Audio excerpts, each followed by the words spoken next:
This is one of the most interesting reads I've come across. It's rather complex and takes a while to digest, but it's 100% worth it. It's an official declassified CIA document, and a terrific analysis of consciousness and beyond, known as the Gateway Process.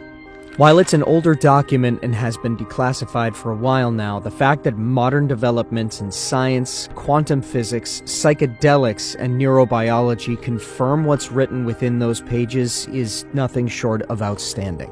It explains consciousness in a profound and analytical way and merges knowledge from mystics from Hindu, Buddhist, and Tibetan cultures to contemporary scientific knowledge of Planck distance, Einstein's theory of relativity, and the works of Niels Bohr. The cosmic spiral and torus is everything, and everything is one.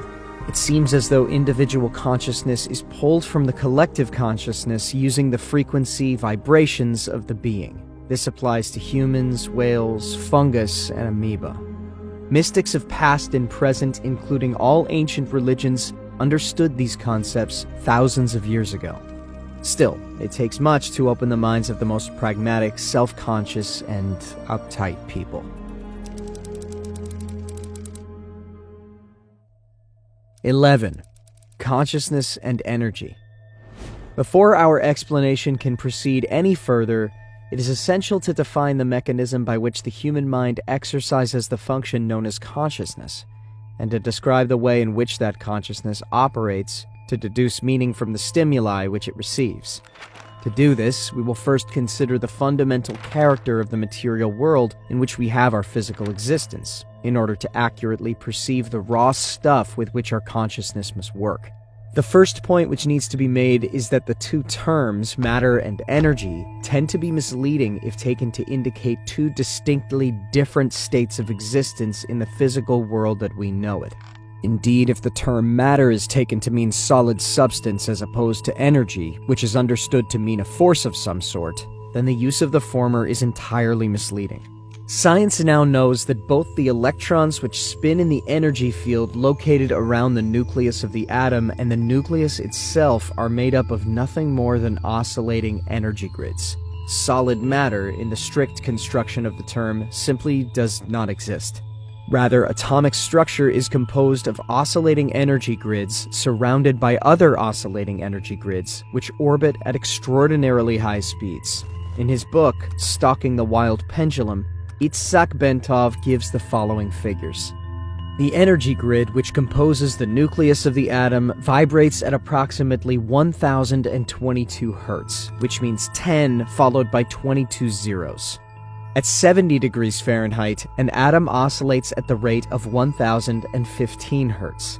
An entire molecule composed of a number of atoms bound together in a single energy field vibrates in the range of 109 Hz. A live human cell vibrates at approximately 103 Hz. The point to be made is that the entire human being, brain, consciousness, and all is like the universe which surrounds him, nothing more or less than an extraordinarily complex system of energy fields.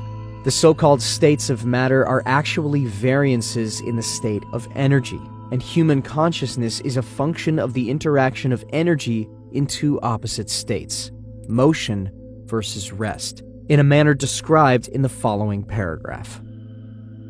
12. Holograms.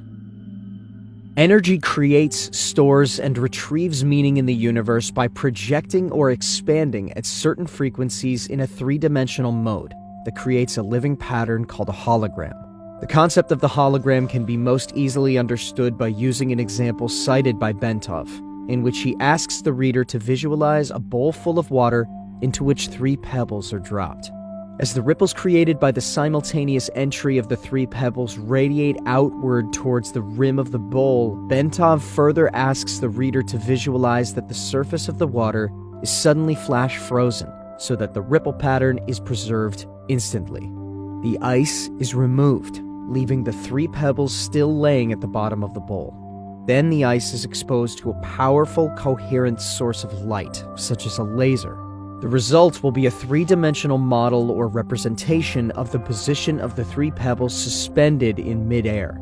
Holograms are capable of encoding so much detail that, for example, it is possible to take a holographic projection of a glass of swamp water and view it under magnification to see small organisms not visible to the naked eye when the glass of water itself is examined. The whole concept of holography, despite its scientific implications, has only been known to physicists since the underlying mathematical principles were worked out by Denis Gabor in 1947. He later won a Nobel Prize for his work. Laboratory demonstration of Gabor's work only occurred years later following the invention of the laser, as biologist Lyle Watson explains. The purest kind of light available to us is that produced by a laser, which sends out a beam in which all the waves are of one frequency, like those made by an ideal pebble in a perfect pond. When two laser beams touch, they produce an interference pattern of light and dark ripples that can be recorded on a photographic plate. And if one of the beams, instead of coming directly from the laser, is reflected first off an object such as a human face, the resulting pattern will be very complex indeed, but it can still be recorded. The record will be a hologram of the face. 13. The part encodes the whole. Of further importance is the fact that even if we dropped our frozen hologram of the ripple pattern on the floor and broke it into a number of pieces, each individual piece would recreate the entire holographic image all by itself. The smaller the piece, the fuzzier and more distorted would be the resulting holographic projection. But the fact remains that a whole projection would nonetheless be made.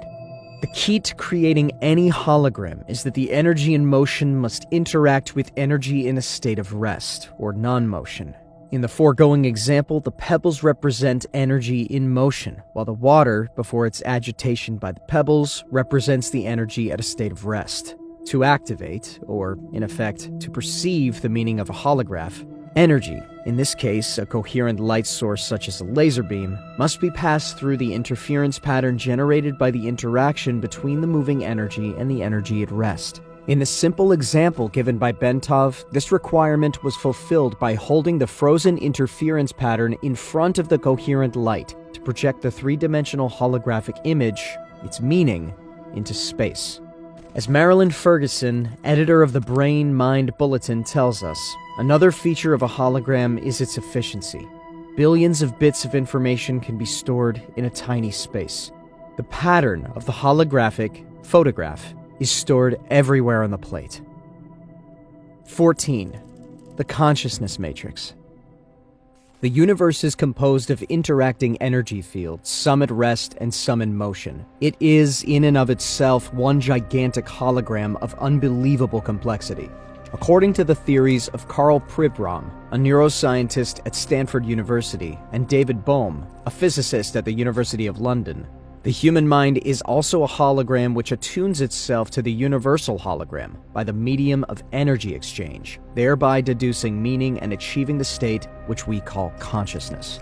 With respect to states of expanded or altered consciousness, such as gateway uses, the process operates in the following way. As energy passes through various aspects of the universal hologram and is perceived by the electrostatic fields which comprise the human mind, the holographic images being conveyed are projected upon those electrostatic fields of the mind and are perceived or understood to the extent that the electrostatic field is operating at a frequency and amplitude that can harmonize with and therefore read the energy carrier wave pattern passing through it. Changes in the frequency and amplitude of the electrostatic field, which comprises the human mind, determine the configuration and hence the character of the holographic energy matrix, which the mind projects to intercept meaning directly from the holographic transmissions of the universe. Then, to make sense of what the holographic image is saying to it, the mind proceeds to compare the image just received with itself. Specifically, it does this by comparing the image received with that part of its own hologram, which constitutes memory. By registering differences in geometric form and in energy frequency, the consciousness perceives.